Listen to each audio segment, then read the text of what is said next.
Here are Grandpa's 29 frugal gardening hacks you'll wish you knew sooner. Ask arborists or tree crews for free mulch. Grandpa never paid for mulch if he could help it, and you don't have to either. Local arborists and tree trimming crews often need a place to dump freshly chipped wood, and many are more than happy to deliver it to your home for free. First, call a few companies, or stop and ask a crew working nearby if they ever drop off mulch loads. Be specific. Request clean, untreated wood chips, free of palm or black walnut. Once delivered, spread it 2 to 4 inches thick around your garden beds and paths, keeping it a few inches from plant stems. Wood chips suppress weeds, lock in moisture, and slowly break down to improve soil. It's a cost-effective, long-term solution that Grandpa used year after year, and once the ground's covered, it's worth thinking about how to keep the sun from drying it all up too fast. Shade gardens with trees to reduce evaporation. When summer sun was at its hottest, Grandpa always planted with shade in mind. He would position tall trees like maples or oaks so their canopy shaded garden beds during peak afternoon heat. If you already have mature trees, take note of where their shade falls throughout the day. For new gardens, plant deciduous trees on the western or southern edge of the space. These trees provide cooling shade during the growing season and drop their leaves in winter to let light through. The shade reduces water evaporation, prevents heat stress, and makes working in the garden far more pleasant. Beneath this canopy, your plants stay hydrated longer, and the soil stays cooler. Now that you've got the top layer handled, it's time to focus on what's happening at ground level. Use native ground covers to reduce maintenance. Replacing mulch or bare soil with native ground covers is one of the easiest ways to create a low-maintenance, water-wise garden. Start by researching native options for your region. Plants like creeping thyme, wild ginger, or clover work well in many areas. Clear the area of weeds, loosen the top layer of soil, and plant your chosen ground cover 12 to 18 inches apart depending on the spread. Water regularly for the first few weeks to establish roots. Once they take hold, these plants shade out weeds, conserve moisture, and require little to no fertilizer. Since they're adapted to local conditions, they're more resilient to drought and pests, meaning less work and more time to enjoy the space. And once your ground's under control, why not let the plants themselves help you prepare for next season? Save seeds from your own plants. Saving seeds is a classic frugal habit that keeps your garden growing for free. Choose open-pollinated or heirloom plants, not hybrids, for reliable results. Let fruits or pods fully mature and dry on the plant. For tomatoes, scoop out the seeds. Let them ferment in a jar for 2 to 3 days. Then rinse and dry thoroughly on a paper towel. For beans or flowers, simply gather dried seed heads, crush gently, and separate seeds from the chaff. Label each batch with the variety and date, then store in paper envelopes or glass jars in a cool, dry place.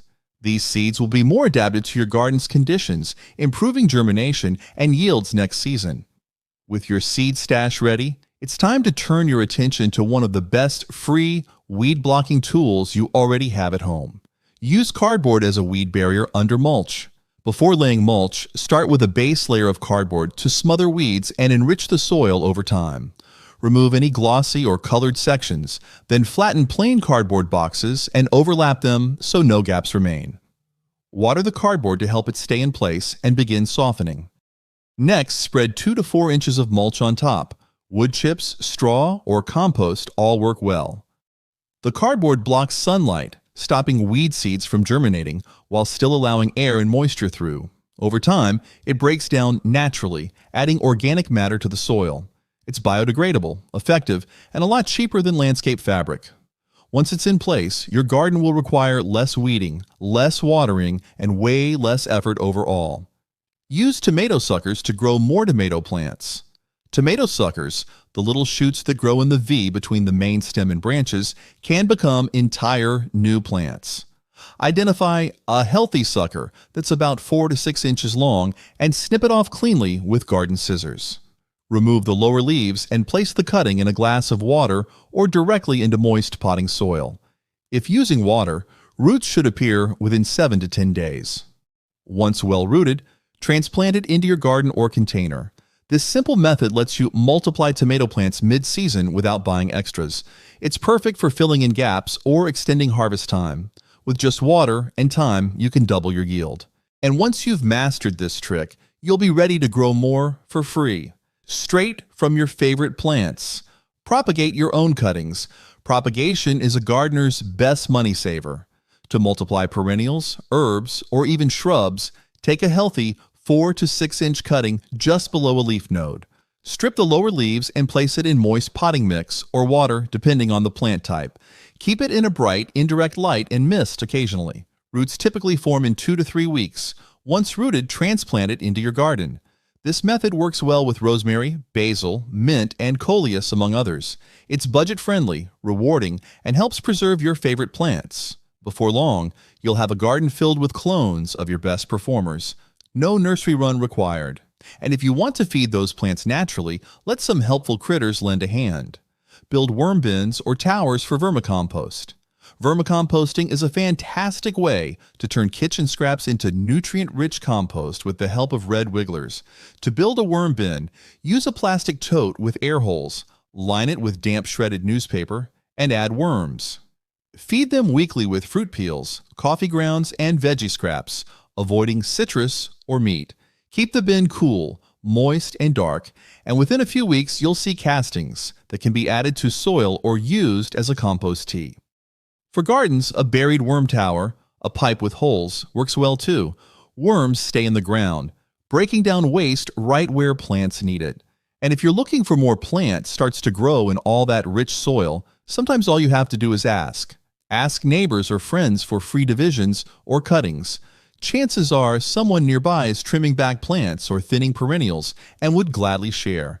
Ask neighbors, family, or gardening friends if they have extra cuttings or divisions when they're pruning or replanting. Offer help in exchange or return the favor with a harvest basket later. Hostas, daylilies, herbs, succulents, and houseplants are commonly passed along. Not only does this save money, but it builds community connections and lets you grow locally proven varieties. It's gardening by goodwill, not by wallet. And once your yard's filling up, why not let part of it go wild for even more rewards? Let lawns grow wild. Mow only walking paths. Cut down on mowing, watering, and fertilizing by letting your lawn grow into a natural meadow, trimming only the paths you regularly walk. Native grasses and wildflowers will begin to reclaim the space, supporting pollinators and soil life. Define paths with regular cuts to keep the area functional but relaxed. This method turns your yard into a mini ecosystem, reduces maintenance, and adds visual interest. Letting grass grow taller encourages deeper root systems, which retain moisture and improve soil. Grandpa always said, "Nature knows what it's doing. Just step aside a bit." That same wisdom applies to how we shop for our gardens, too. Avoid garden consumerism. In the middle of the glossy seed catalogs and trendy gadgets, Grandpa often reminded us, you don't need more stuff to grow good food. Instead of chasing every new tool or decor item, focus on what really matters: healthy soil, sunlight, and smart timing. Repurpose containers, borrow tools, and resist the urge to overbuy. Most plants thrive with simple care, not fancy equipment. Use saved seeds, recycled pots, and local materials to cut costs. Gardening isn't about keeping up. It's about growing smarter, not shopping harder. And when you let that mindset take root, your garden grows in more ways than one. Use seed libraries. Seed libraries are a frugal gardener's secret weapon. Found in community centers, public libraries, or local gardening clubs, they let you borrow seeds for free, often heirloom or regionally adapted varieties. Simply check out a few seed packets, plant them, and at the end of the season, save seeds from your harvest to return. This creates a sustainable loop that encourages biodiversity and local resilience. It's perfect for trying new varieties without financial risk, especially for vegetables, herbs, and flowers. Most seed libraries include instructions on seed saving and tips for successful germination. You'll build a stronger, smarter garden with each season. Once your seeds are planted, consider the best way to protect your soil and suppress weeds. Sometimes the answer is hiding in last season's leftovers. Use spoiled straw and leaf mold as mulch. Spoiled straw or crumbly leaf mold may not look pretty, but they're mulch gold. If you find musty or partially broken down straw, don't toss it. Spread a 2 to 4 inch layer around your plants, avoiding direct contact with stems. Leaf mold, simply decayed fall leaves, works similarly and adds rich organic matter to the soil as it breaks down. Both materials help retain moisture, suppress weeds, regulate soil temperature, and improve texture over time. Water the mulch after applying to help it settle. It's a cost-free solution that turns what others discard into a valuable soil amendment. Just be sure your mulch is clean and seed-free. That said, not all mulch is created equal, and Grandpa had strong thoughts on what to avoid. Avoid dyed or bagged mulch. Bright red or black mulch might look neat, but it can be loaded with dyes and shredded treated wood, which may leach unwanted chemicals into your soil. Dyed mulch can also block airflow and create hydrophobic layers that repel water rather than retain it.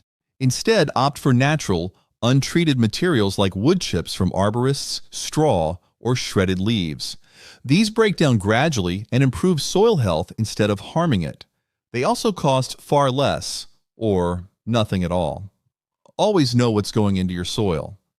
Once you've chosen the right mulch, think about where your plants should live for the best results, and sometimes that's straight in the ground.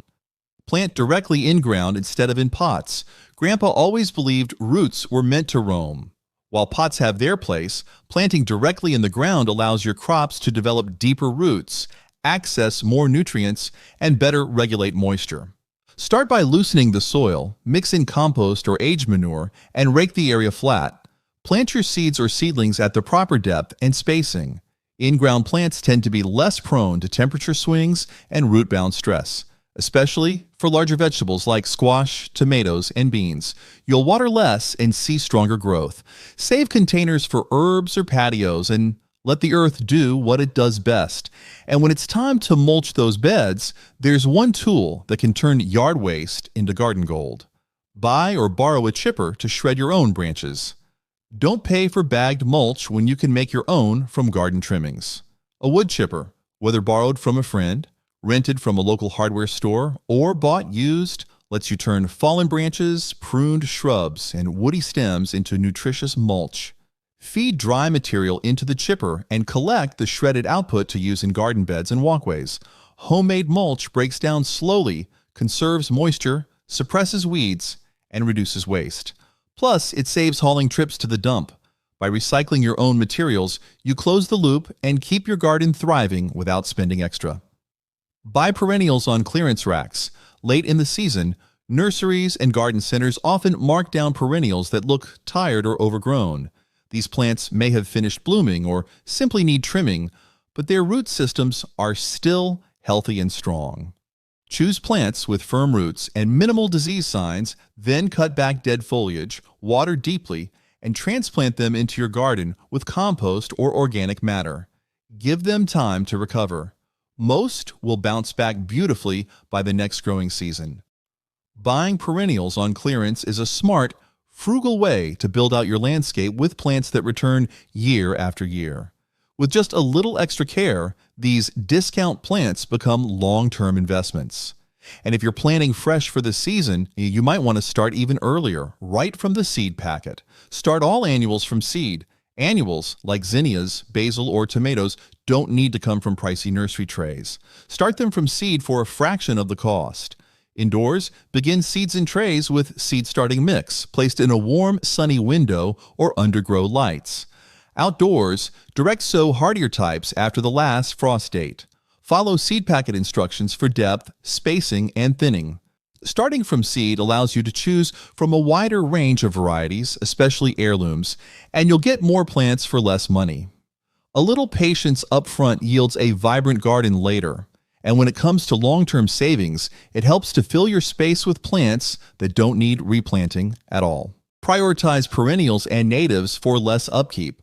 Perennials and native plants are the workhorses of a low-maintenance, frugal garden. Once established, they return year after year, needing less water, fertilizer, and care than annuals. Choose native varieties suited to your region. They'll be more pest-resistant, drought-tolerant, and supportive of local pollinators. Prepare your soil well with compost. Then space plants to allow for mature growth. Water during the first season, then let them settle in. Options like Echinacea, yarrow, and black-eyed Susan are both beautiful and resilient. Prioritizing perennials means less replanting, less expense, and more consistent color year after year.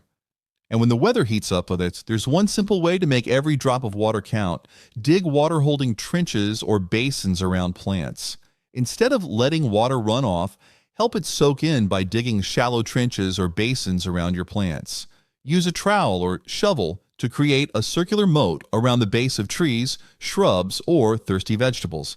This technique allows water to pool and slowly absorb, directing moisture straight to the roots where it's needed most. It's especially effective in dry climates or sloped gardens where runoff is common. For added benefit, fill trenches with mulch to slow evaporation even further. It's a zero-cost solution that improves watering efficiency. Now that your plants are set to thrive, how about giving a second life to some overlooked garden center rejects, shop dyeing, or discarded plant racks at big box stores? Don't skip the sad, scraggly section at the garden center. There's gold hiding there. Many big box stores mark down wilted, root-bound, or overgrown plants that just need a little TLC. Look for healthy roots and signs of life rather than lush leaves. Once home, trim dead parts, soak the roots, and repot or plant in compost-rich soil. With water and patience, many of these plants bounce back quickly and thrive. It's a great way to score perennials, herbs, and even shrubs at deep discounts. And with just a few weeks of care, those bargain finds might become your garden's best performers. Join plant swap or gardening groups. Connecting with local plant swaps or gardening groups is one of the most rewarding frugal gardening hacks. These groups, often found through community centers, offer opportunities to exchange seeds, cuttings, perennials, and even tools with other gardeners in your area. Attending a swap or joining these groups allow you to discover locally adapted varieties and gain valuable gardening advice for your specific climate. You can expand your garden without spending a dime, and the sense of community is a bonus. Be prepared to offer something in return. Extra seedlings, saved seeds, or divisions from your own plants. It's about trading abundance and knowledge. And once your new plants are in the ground, it's time to enrich the soil beneath them, without reaching for a store-bought bag. Get free compost and mulch from municipal sites or mushroom farms. Your local municipality or county composting program may offer free or low-cost compost and mulch, perfect for gardeners on a budget. These materials are typically made from recycled yard waste, leaves, or spent mushroom substrate, and they're ideal for improving soil structure, retaining moisture, and suppressing weeds. Check your city or county's waste management site for availability. Bring your own containers or a tarp if loading into a truck. Mushroom farms also give away or sell nutrient-rich spent mushroom compost, great for garden beds. It's a sustainable way to feed your soil without synthetic inputs. And if you've already got perennials in the ground, there's another way to multiply them, for free, right from your own garden beds. Divide and replant perennials. Perennials naturally spread and thicken over time, making them easy to divide and replant. In early spring or fall, dig up established clumps, like daylilies, hostas, or mint, and gently split the root ball into sections using a shovel or your hands. Each piece should have healthy roots and a few shoots. Replant divisions immediately in compost-enriched soil and water well. Dividing not only gives you more plants, but also rejuvenates the original, encouraging better blooms and growth. It's one of the simplest ways to double your garden for $0. And speaking of free plants, there may be a few waiting for you right in the kitchen. Regrow from food scraps like lettuce, celery, onions. Before tossing kitchen scraps, see what you can regrow. Place the base of a romaine lettuce, celery stalk, or green onion in a shallow dish of water, cut side up. Within days, new leaves or shoots will emerge. Once roots or leaves are established, transfer to soil or a pot. Root ends of onions or sprouting garlic cloves can also be planted directly in the ground for fresh harvests. This trick is ideal for windowsills or small gardens and reduces both food waste and grocery bills. It's a quick, simple way to bring new life from leftovers. And if you've got animals on your homestead, those scraps can go even further. Feed chickens and goats for compost and manure. If you raise chickens or goats, or know someone who does, you can turn kitchen scraps and garden trimmings into rich compost. Feed your animals leftover greens, fruit peels, or stale bread. Avoid toxic foods like onions or chocolate. In return, collect their manure mixed with bedding like straw or wood shavings. Let it compost for a few months, then apply it to your garden for nutrient-rich, natural fertilizer. Chicken manure is especially high in nitrogen, while goat manure breaks down quickly and is great for direct application.